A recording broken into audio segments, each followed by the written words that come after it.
teeth and learn some skills. So the first YouTube channel I ever started was for my church in 2007, small town, hour north of Seattle, Washington. And I'm stunned because usually the church is 10 years behind, and that we were even just 2 years after YouTube started in 2005, starting a channel. And again, knew nothing about thumbnails or titles, but I was in the game. I was getting kind of used to doing the process. So by 2009, I was still a little bit ahead of social media and whatnot. And I launched a business called Clear Vision Media, started doing websites and social media marketing, super early days, YouTube channel management, studying SEO, search engine optimization, but really video SEO, because YouTube's your second largest search engine in the world. And especially then and still today, businesses and local businesses, one of the big opportunities is 65% of people, Google revealed, go to YouTube trying to answer a question. So you want your content showing up in front of the questions that your target audience is asking. And so that was kind of my genesis into YouTube, and did a lot of different things over the years. And fast forward to today, we built a lot of influence. And I've just been head down studying. I've been obsessed with YouTube. And I've had the fortunate perspective of having multiple YouTube channels, a couple failed ones, 3 super successful ones now. I've been able to interview, along with the co-author of YouTube Secrets, Benji Travis, over 150 of today's top YouTubers and entrepreneurs that are using online video and specifically YouTube. And I attend, every conference, especially in our space, Vid Summit, VidCon, Video Marketing World, speak at most of these events, but also learn from these types of groups and masterminds. And so YouTube is my obsession, and my passion is to help leaders really figure out how to leverage YouTube, as you said, to grow their business, but also to grow a powerful, long-lasting brand. And I think that's one of the unique opportunities with YouTube. Man, that's just a great place to start, because hearing you talk about YouTube and kind of your journey, like things are growing and expanding right now, but man, I'm like, man, this guy, like, at some point has had to just like absolutely hate YouTube. And I'm just totally curious on maybe some of those stories where you're just totally frustrated with YouTube. Well, what's funny is, one of the big challenges is, how do you do something like this for so long and not get tired of talking about it? And I think there's been times we get distracted as entrepreneurs where I've even thought, give me a break, man. How can I make another video about how to get views or how to do whatever? But I think I've had to continually spark my own fire. And I think that YouTube has kept me fascinated. I think maybe from rubbing shoulders with other people, I've been maybe frustrated with, sometimes it can be kind of fickle, out of your control. The algorithm is not in your control. So sometimes YouTube goes through seasons and it can have issues. But I think it's just a fascinating company. I think they revealed, I forget the exact numbers, but that YouTube alone generated like 15 billion in revenue for Google. I think from ad revenue, of course, the launching of YouTube TV, the Google empire itself, the fact that YouTube, and this is a PowerPoint for people to lean in on, it's just good. It is, in my opinion, irresponsible for any serious business person to ignore YouTube. It's the dominant video platform, and no one's even coming close. When you think about the technological infrastructure they have to, you upload a video, it scales it into like 7 or 8 different levels of resolution that can in real time figure out how quick your phone speed or your internet speed is. They recently, because of this pandemic, reduced it in London and a few other countries because there's too much consumption, because content consumption's up right now. So yeah, I think from trying to figure out how to crack the YouTube code when it comes to the algorithm, from connecting with all the fascinating characters on there, from the fact that Donia, this Mexican grandma, started a channel and gets a couple million views a month, and she just cooks on her farm, to Ryan's Toy Reviews, making over $20 million a year, to the fact that when I look at YouTube, I think about a lot of the people that in this space they look up to. ClickFunnels takes their YouTube channel pretty seriously. Gary Vaynerchuk, of course, Grant Cardone, Marie Forleo, Brendan Burchard are all really heavily investing in YouTube, and they have been. I think it's a success leaves clues, Valuetainment, these different channels. And when you look at that, I think these people understand that YouTube is a long game play and it's a brand play. It's like, what would it be worth to you to have, if you were in business and finance, to have a dedicated 30-minute spot on CNN?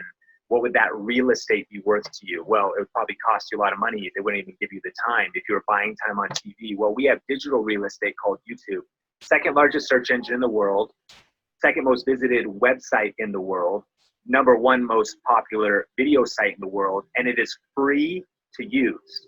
You just got to put in the hustle, put strategy behind it.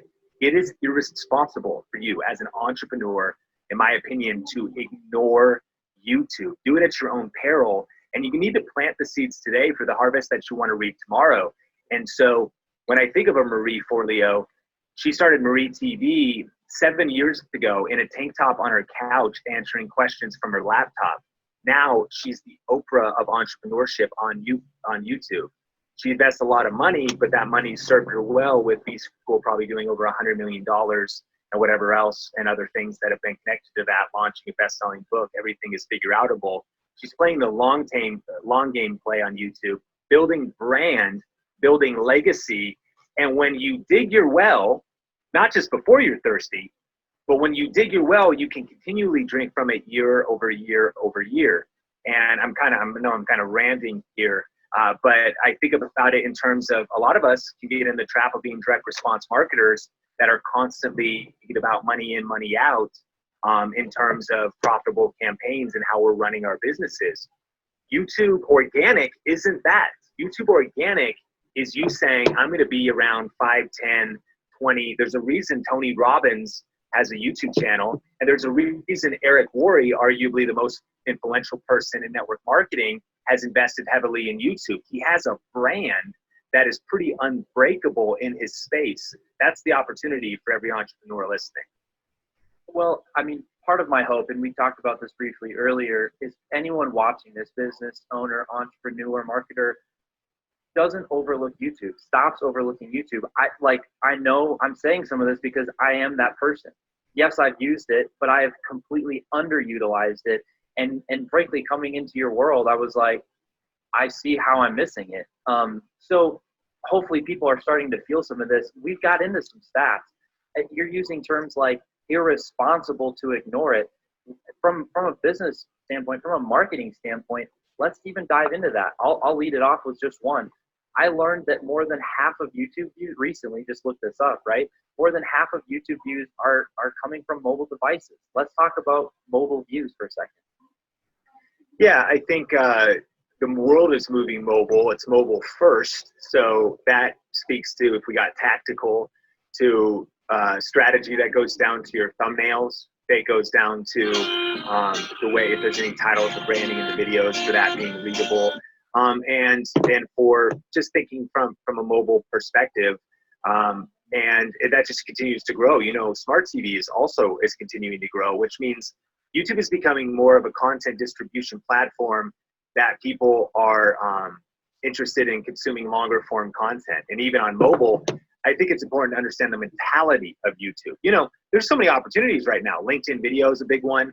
IGTV is a big one, but there's different psychology. LinkedIn video has a 10-minute time limit. IGTV, you kind of want to keep scrolling on Instagram. Like, there's not a lot of length there. People go to YouTube to hang out.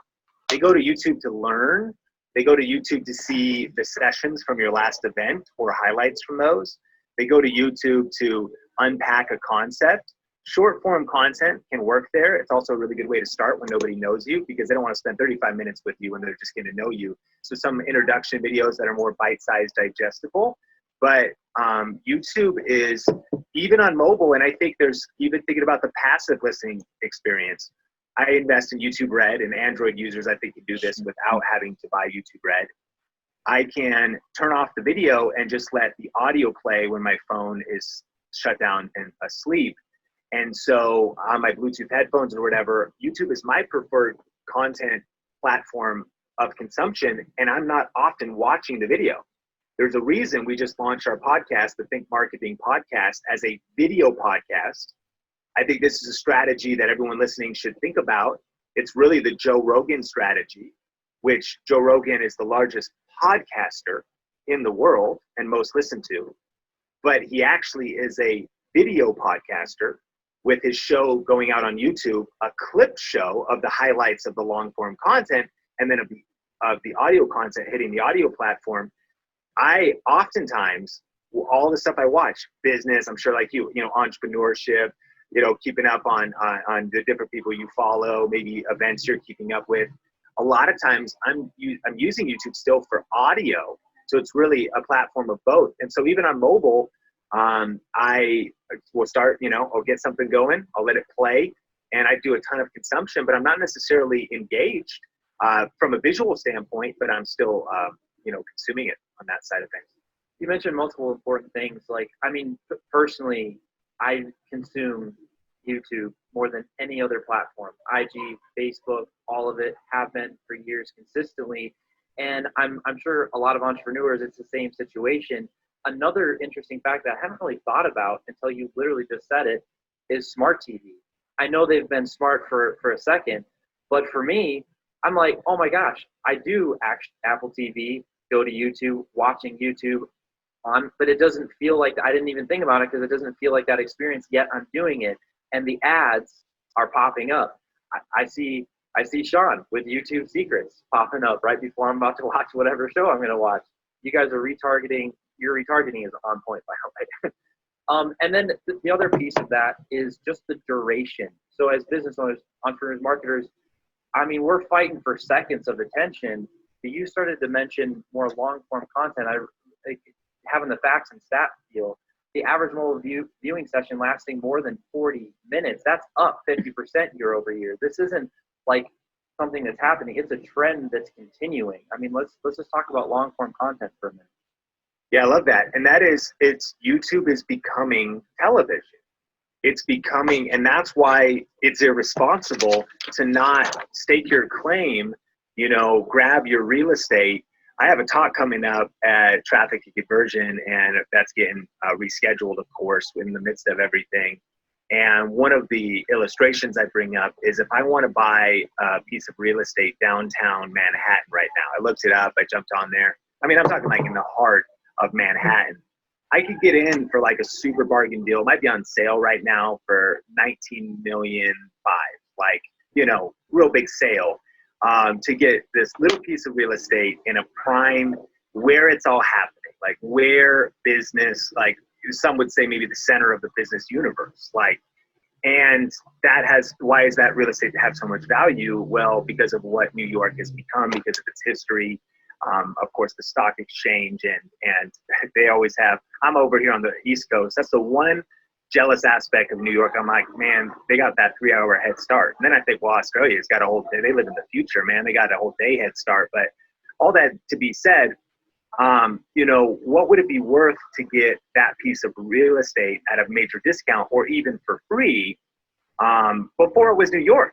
And to build and create a plan and to create a strategy like Marie Forleo, or dare I say, even a little bit like myself, this is a long game, you know.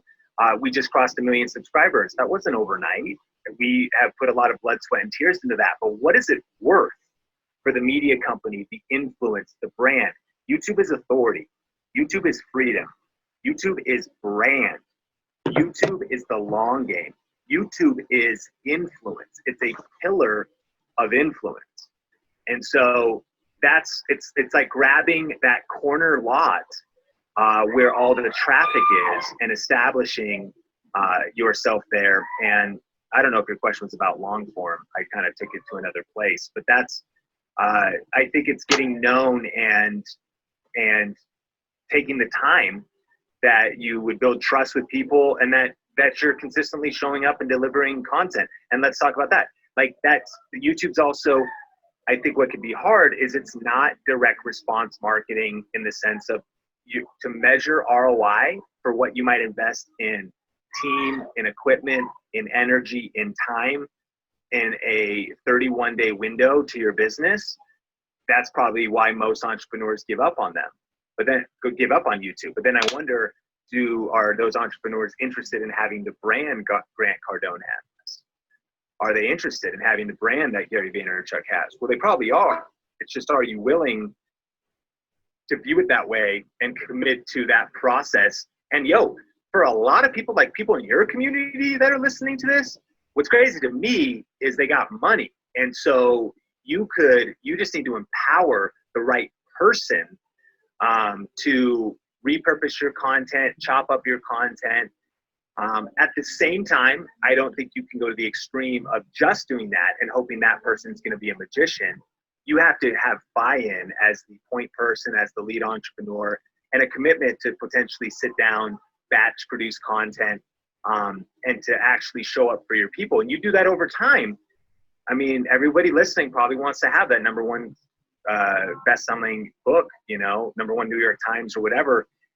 The reason you get that and maybe get that repeatedly is not only, of course, writing a great book to truly break through without hiring Result Source or something else, but you actually have built and dug a well of real brand and influence of people that when you launch your next product beyond, and by the way, it's both and. When you got powerful organic on YouTube, man, your paid can go to a whole nother level as well. And so, long game and long form. Your framework of real estate, of let's go to end result, Grant Cardone branding, the big picture, hopefully for business owners, entrepreneurs, literally it was some of that framework where I was like, I got stuck in the quick response and profit of Facebook ads and ignored. And it was too I'm making money now, I'm building fast, I'm not building this, I'm overlooking it. So hopefully at this point, if people aren't completely sold and understand like how to approach this, reworking some of the mindset and how to leverage it, I don't know, what else we can do to help them the whole time. But I do want to spend kind of the second half of our talk here today. And one this is important to say before we move away from kind of strategic and leverage and direction.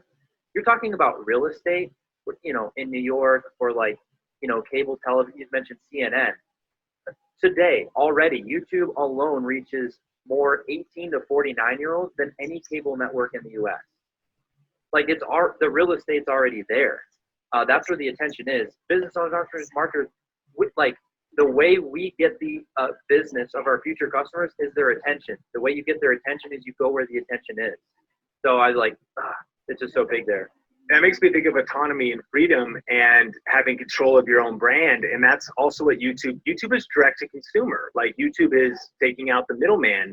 Sure, there's algorithmic things, but that's why you have to stay sharp and think about what works and how to break through.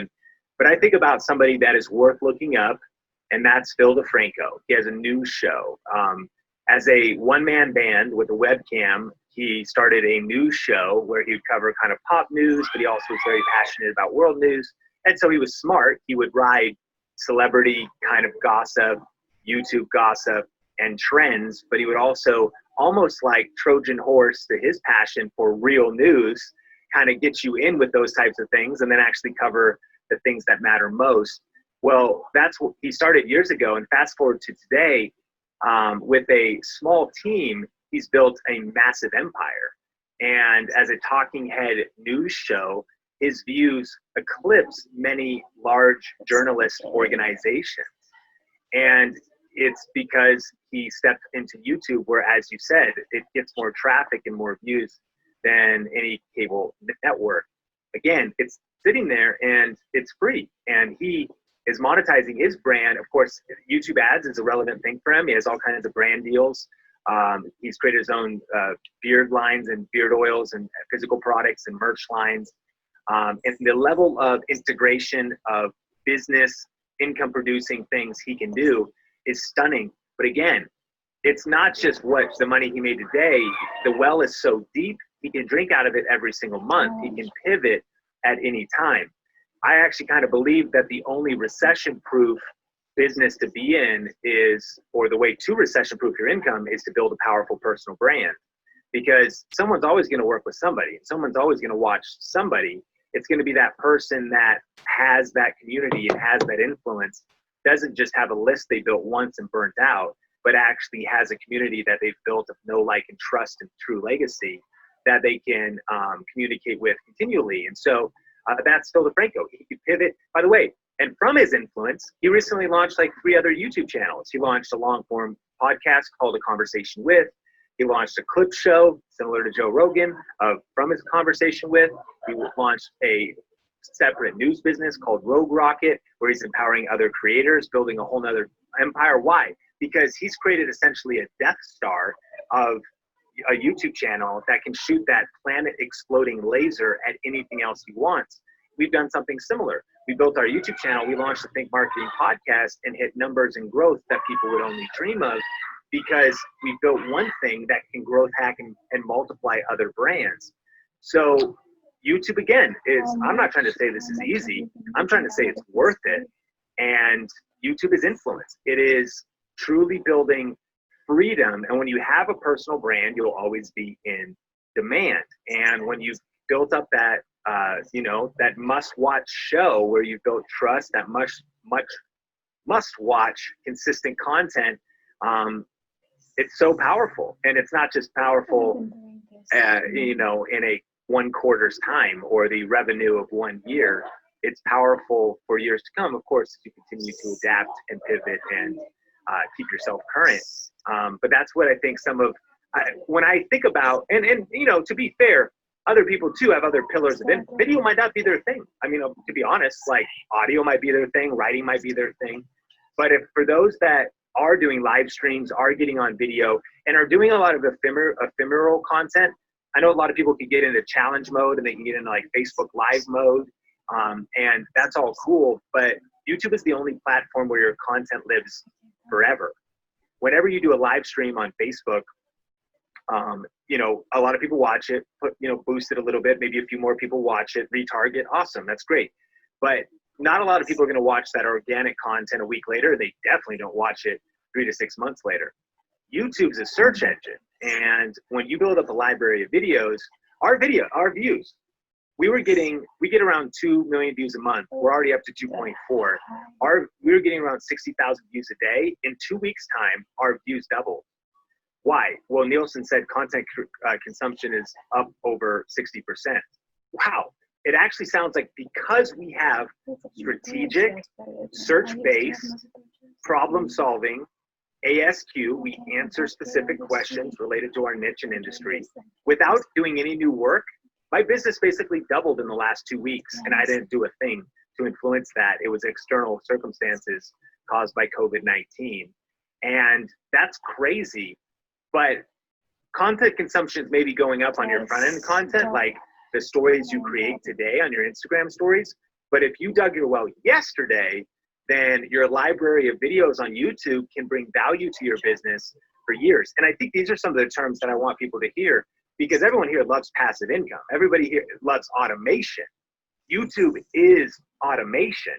When you create a video that's 2 years old, but it's still bringing you leads, views, revenue today, that's like an employee that you paid once, but continues to work for you for free for weeks, months, and years to come. Each video, in a way, can almost be like its own stream of income, especially if you actually monetize your videos. Many entrepreneurs listening, that wouldn't even be a strategy for them, but it's actually a legit strategy. I got a friend and a guy that I work with who's doing over 100K a month in ad revenue from 15 YouTube channels, and he's not in any of the videos.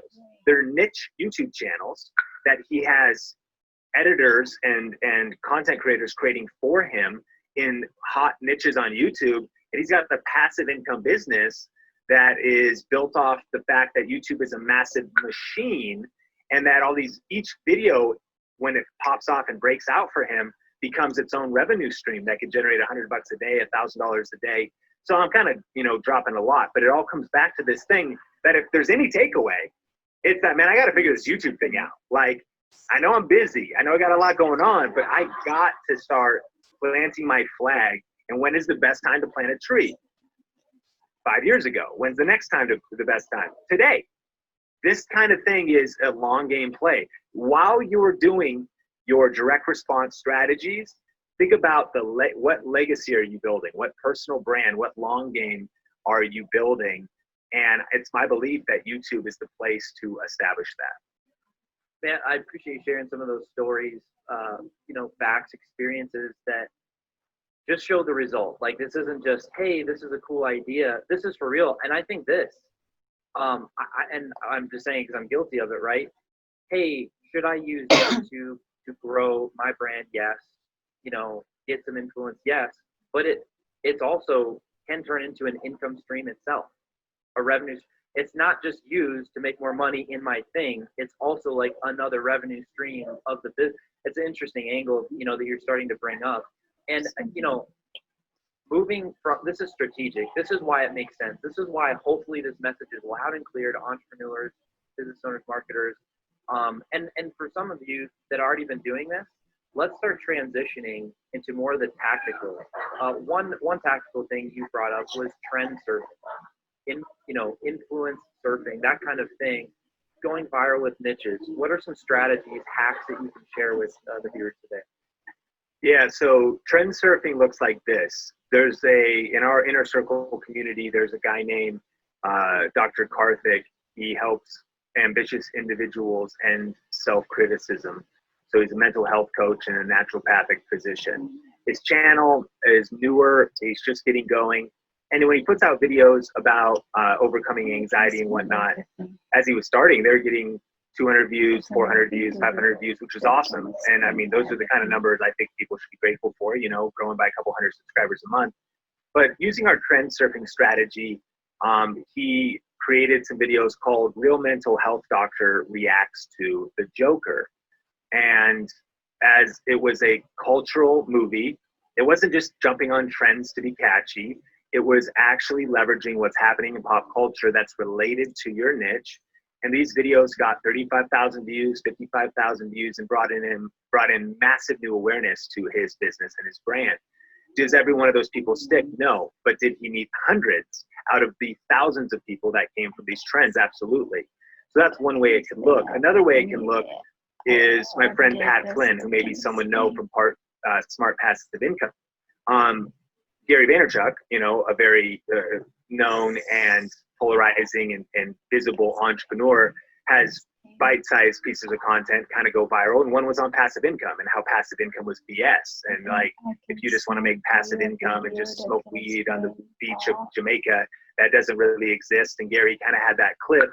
But what Pat did, his brand's name is Smart Passive Income, did a reaction to Gary Vaynerchuk. And with Pat being a massive podcaster but a relatively new YouTuber, he would typically get a couple thousand views a video. That video got 100, 200,000. I don't know the exact numbers, because it jumped right into a conversation that was happening in his niche. What are the trends? It could be movies, music, holidays, that you could ride, surf, trend surfing, that you could surf in your industry. Good copywriters, of course, do this, and with email subject headlines and storytelling, and it's pulling those things into your videos. Who are the people? Who are the influencers? One of the best ways to stand out online, this is a tip you can take to the bank, friends, is to pick a fight. What is your polarizing point of view? And so Pat was like, no, passive income is legit. And like, yo, Gary, I get what you're saying, but here's the truth too. You have your opinion just as I do. And so he was willing to pick a fight, and it wasn't even really a fight once you got in, but kind of what appeared as, kind of clickbait thumbnail, clickbait title. Now, to be clear, it wasn't clickbait because it was exactly what it was, but it was jumping into something a little polarizing. I think when leaders and entrepreneurs stand for a polarizing point of view, it's a good way to stand out.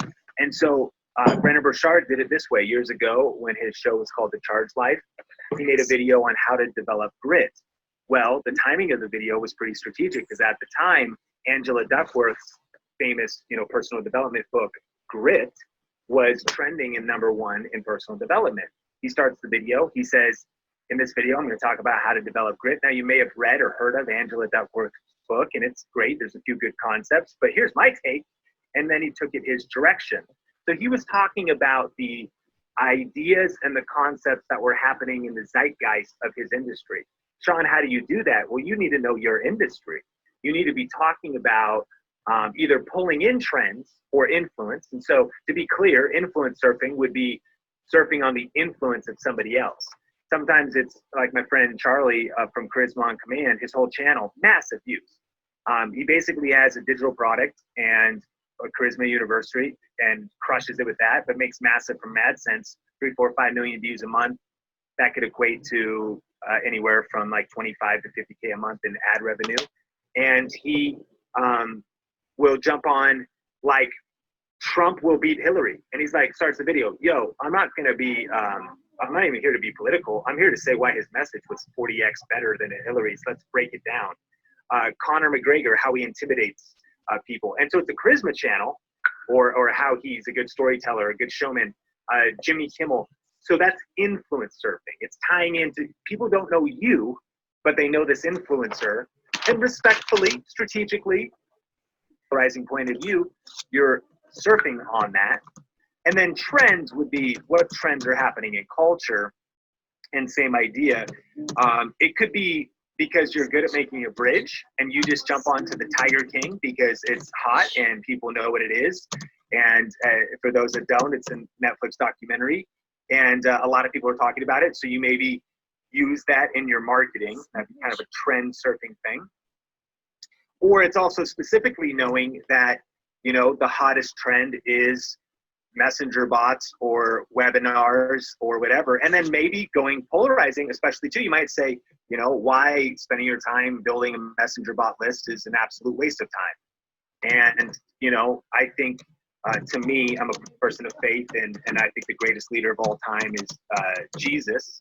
But no matter what you believe, you would actually see this strategy in his communication. He'd be like, you've heard it said you've heard it said an eye for an eye, but I tell you, turn the other cheek. He would say, here's what culture is saying. And he goes, here's my polarizing point of view. I'm going to give you something opposite. But one of the best ways to potentially stand out is to pick a fight and say, yo, everyone's saying like, this is the way. And I see a lot of people at ClickFunnels Tribe when they do this, like, you know, everyone's saying like webinars are dead is one of those headlines. And you're like, well, no, they're not. But that obviously got me to click and open because, and then maybe to a point they are, you know, based on you presenting your next message. And so, yeah, I think trend surfing and influence surfing is massive. And those are some of the ways. I think YouTube's approach is this from a tactical standpoint. You always want to make smart videos. Baseball is the analogy. And so you always want to make smart videos, but what I ever want to do is get a base hit. So I want to make sure that I like have a good title. Maybe I don't feel amazing about the topic, but I'm just adding value and I'm showing up consistently, in my opinion, one video a week. And you're getting on base. I don't care how ugly it is. You might just bunt. And everyone's like, gee, that was terrible, but you got on base. Like if you're going to strike out sometimes too. So you like the video just is a dud. All right, it's going to happen. But if you can always just have a solid video, and we teach a proprietary process of like 7 things to just make sure you're always like putting out at least a base hit. Well, then your goal is, if you're always doing that, that when you hit that breakout video, that when you hit that trend, or you hit that right topic, right title, right thumbnail at the right time, a rising tide lifts all ships. And it could either be a home run or maybe a grand slam, because you've got a library of consistent videos. And then you have that breakout viral video. So in our community, we just kind of like Russell Brunson says, you're one funnel away. I stole this from him, actually. I'm like, you're one ranked video away from changing your life and business, because it's true. You really are one funnel away, and you really are one video away. Is it just go to YouTube, make some magic video, and then never return? No, it's a commitment to YouTube to show up at least once a week. But when you do it with the right strategies, the right tactics, consistently, and then the right time, the right thing, you're watching that thing on Netflix while the thing just happened, and you go, oh shoot, that's the idea, and you drop that video, then all of a sudden the world knows you. All of a sudden your old library is activated, and all of a sudden your whole life and business has changed. You really are one video away from changing your life and business if you make a serious concerted effort to invest in YouTube. We're talking about ranking and through friends, through influence surfing. Let's talk about suggested video, because, you know, trend surfing gets views, gets attention, but suggested video, I mean, that's such a powerful source of exposure. How do we leverage that? Well, that actually would be how you're leveraging influence surfing and trend surfing. So the 2 biggest traffic sources for most on YouTube are search and suggested videos.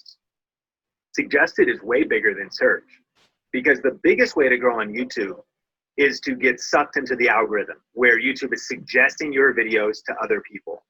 where you're showing up on the right side, where you're showing up on people's homepage.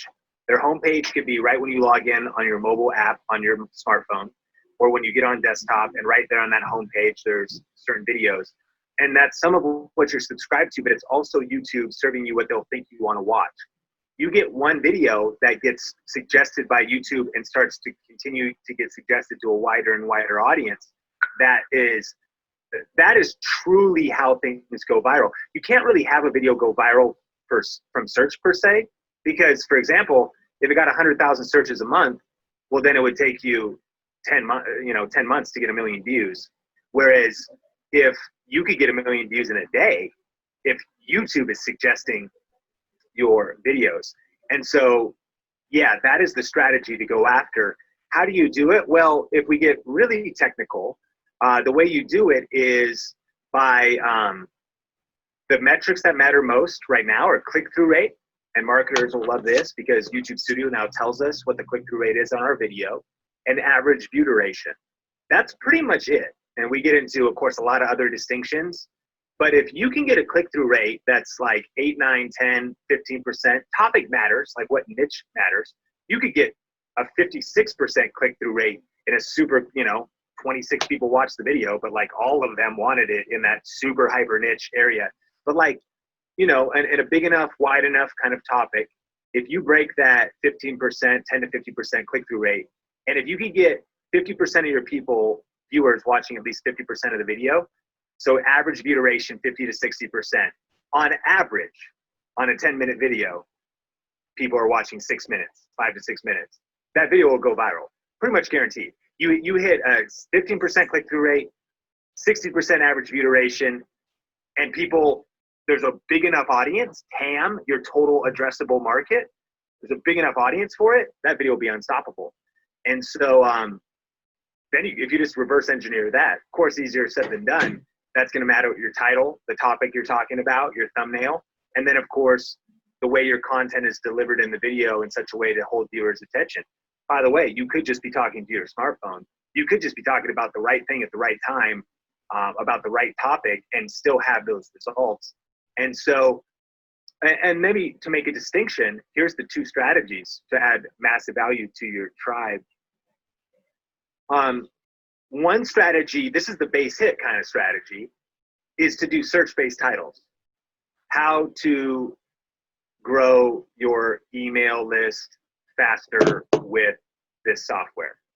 Well, how to grow your email list is a search-based title. That's probably never going to have crazy, sexy results, but if the video ranks in search, you can get views while you snooze, people constantly find it. The way to hit the suggested side, I've got a video that says, I learned this title from Jay Shetty, really smart, viral content creator, a lot of results on Facebook and then also on YouTube. And marketers can grab this. Before you do X, watch this. So I did a video, before you start YouTube, ... all caps, watch this.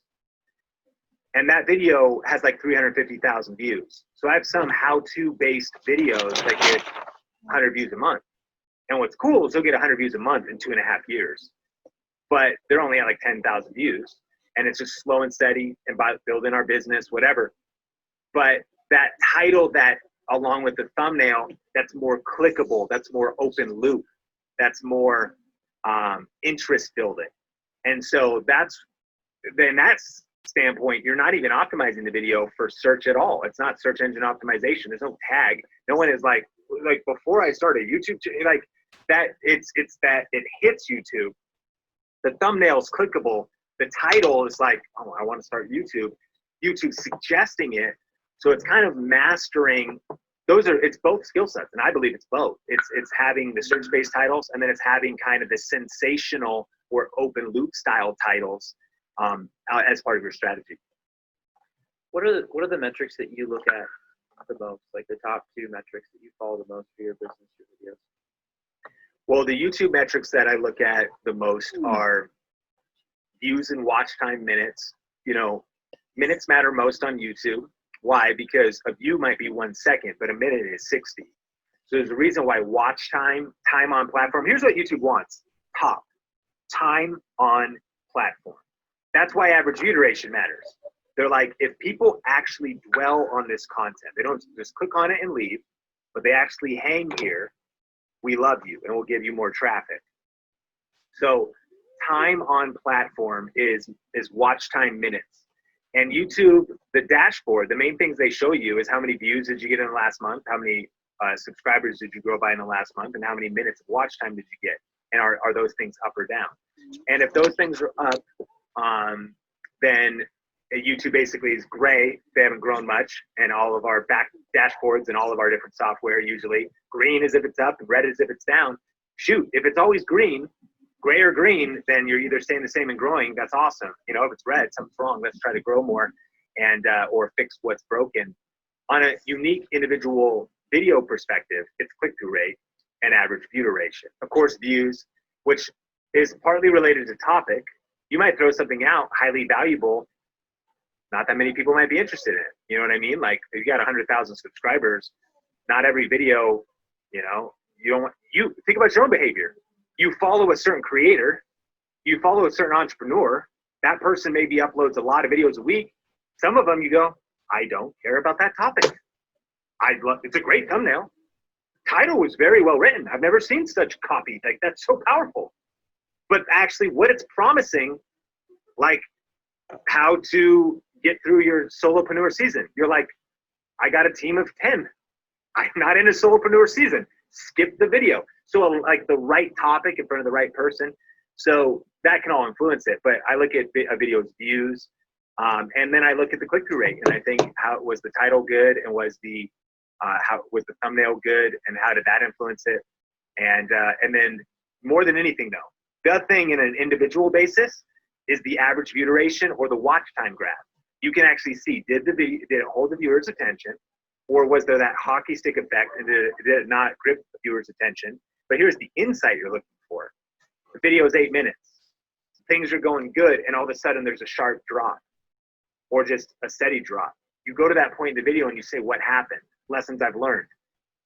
When I'm doing webinar style teaching, where I'm on camera, but then I can fade to like slides and teaching, that sometimes when my face leaves the training, so do people. So I use a software called vMix, and I start putting myself in the corner like a React video or like a picture-in-picture or like a gamer, because I realize, wow, the viewer actually feeds off and engages when they can see my eyes, face, and emotions. Now, by the way, like, shoot, what's the technological, like, does that mean I can never just like, you know, do a webinar? No, it doesn't mean that. It just means that you're always studying your videos to think about, was it something I said? Did that part go too long? When I, you know, bring somebody else on camera, how can I make my next upload 1% better? And to simplify this, for maybe those that are especially just getting started and thinking about jumping into YouTube, I think commit to one video a week. Commit to measuring and analyzing your analytics, because what gets measured gets improved. And commit to getting 1% better with every upload. In my opinion, the strategy on YouTube is the Marie Forleo, Brennan Burchard, Grant Cardone, Sean Cannell strategy. That how long you can create YouTube videos? As long as I'm in business. It is the communication channel where our substantial, significant long-form content is published, period. It is our own CNN. It's our own ABC. How long is ABC? Is ABC, like, how much longer are you guys going to be doing ABC? Forever. Like it's the channel of your business. It's not a 6-month strategy. It is your distribution channel. Well, Sean, where's YouTube? What if YouTube goes away? Yeah, well, what if a meteorite hits, like, what if an EMP shuts the internet? I mean, yeah, what if whatever? YouTube is so far ahead with so much infrastructure. Amazon bought like Amazon Tube. They did, and they bought a couple other URLs. There was an article that went out. They're so, they don't have the creators, they don't have the infrastructure, they don't have the backlog of catalog. What if a competitor comes by? Well, what if? Then move. But here's the thing, you've already built your studio, you've already built your videos, you've already got confident to be on camera, you've already studied. It's always going to be click-through rate and average view duration and holding people's attention and hooking their attention in the beginning. You got to learn the skills regardless. So I know there's certainly objections to it, but YouTube's forever. It's handed on to your kids, or build a multi-person brand AKA Jared Glant, Young Hustlers, Grant Cardone, AKA Dave Ramsey, building out Rachel Cruz and Christy Wright and David Hogan and Ken Coleman, so that he has a whole empire, and his empire and channel is multiple personalities. ClickFunnels, similarly, on their YouTube channel has multiple personalities. It's brand forever. That's, yeah, I brand. I mean, it's come up multiple times, and kind of as we come to an end here, and before I drop the last question, personal brand, just the brand for the business. You did give some examples where, you know, people aren't the face, right? The one friend you have has got like, I don't know, 10 or 5, 15 channels, whatever it is, face of none of them. Brand. That's what builds over time the influence. And I mean, just the timing of everything right now, recession proof kind of, right? I mean, and we were just talking about this earlier, unemployment is scary. I mean, is Phil DeFranco, is he getting laid off? Busier than ever. Right. And so it's I mean, there's a lot of different directions you can go. It's holding more weight even for me as I'm listening to it right now. I'm like, man, like, time to build, time to start digging a well. So I appreciate you sharing some of the insight, opening up, sharing some of the things that you focus on, even yourself in your own business and what's been successful for you. Before we go to the last question, though, people that are leaning in right now, listening, like, I want more of this information. I want me some more Sean. Where can they go to find you? Yeah, if you want to kind of see our YouTube channels, if you type in Think Media, Think Space Media in YouTube search, then that is a channel where we're going to help you find cameras, tech, lighting, whether you just want to accessorize your smartphone. For under $100, you can kind of build a YouTube studio around your smartphone. And so the best tips and tools for building your influence with online video. And then we just launched Think Marketing. So that's a video podcast. You know, if you are thinking like, I want to learn YouTube from this guy, one thing that you could just do is kind of watch what I'm doing on YouTube. And I think video podcasting is a huge opportunity. Like, to start, whether it is Joe Rogan, whether it is Grant Cardone, is a video podcast. The Cardone Zone, Young Hustlers, G&E Show, they're video podcasts because they're a video show that then also gets distributed in audio. And I look at Jay Shetty, and I look at Brendan Burchard, I believe, and, you know, a lot of these folks are using having podcasts, but they start first with video, so they get the YouTube search around it. Anyways, Think Marketing is that new channel where you can see some of our tips there as well. And so those are the things I'd recommend people check out. And then, you know, we do have a 90-minute training that is kind of our webinar that leads to some of our other stuff. And that is at thinkmasterclass.com. And if anyone wants to learn our proprietary process for how to get views, subscribers, and monetize YouTube in multiple different ways. So that's thinkmasterclass.com. Sean and his team at Think Media have distributed an insane amount of content, free content also, by the way. And so what you can learn, accomplish, and do, whether you're just starting out or you're pro status, you'll find some great stuff there, which is why we're grateful for you coming on and sharing some of your time, sharing some of your expertise. Something that I think is important for everyone to know also about you is you've been building this thing over a long period of time. You're focused on building a good business, a healthy business, yes, for profit, but fulfillment, impact, genuine connection with others, and that what you're focused on leaving in this world is something that I know means a lot to you and that you're actually taking action on and implementing. Just for a quick example, this dude drops an email and poof, people will show up to coffee shops, they'll show up to restaurants, they'll show up wherever, like VegasInfluencers.com, you know? So if you're in the Vegas area, VegasInfluencers.com, check it out, come hang out. But he's traveling, he's speaking, and he's meeting up in multiple different places, and people are showing up. Talk about influence, like he's digging a well. Great guy to learn from. So the question becomes impact.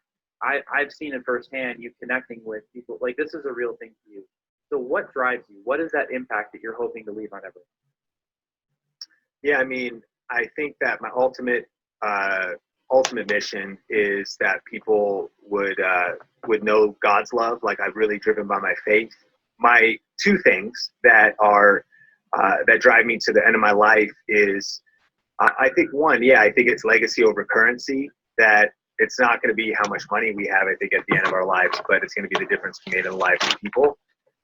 But what drives me, I took this from John Maxwell as a mentor. I've read his books and leadership and whatnot. And at the end of my life, I want the people closest to me to love and respect me the most.